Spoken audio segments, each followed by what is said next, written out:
దేశంలో 102 లోక్సభ స్థానాలకు జరుగుతున్న పోలింగ్ మందకొడిగా సాగుతోంది. మధ్యాహ్నం 1 గంట వరకు లక్షద్వీప్లో అత్యల్పంగా 29.91% ఓట్లు పడ్డాయి. మరోవైపు అత్యధికంగా త్రిపురలో 53% పోలింగ్ నమోదైంది.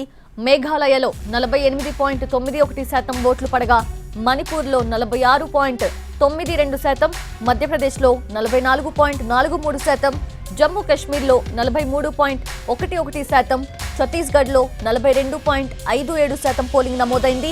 మధ్యాహ్నం 1 గంట వరకు అస్సాంలో 42.12%, పుదుచ్చేరిలో 44.95%, నాగాలాండ్లో 39.66%, తమిళనాడులో 39.51%, మిజోరాంలో 37.43%, ఉత్తరాఖండ్ 37.33%, ఉత్తరప్రదేశ్లో 36.96%, సిక్కింలో 36.82%, అరుణాచల్ ప్రదేశ్లో 35.75%, అండమాన్ నికోబార్ దీవుల్లో 35.7%, రాజస్థాన్లో 33.73%, బీహార్లో 32.41%, మహారాష్ట్రలో 32.36%గా పోలింగ్ నమోదైంది.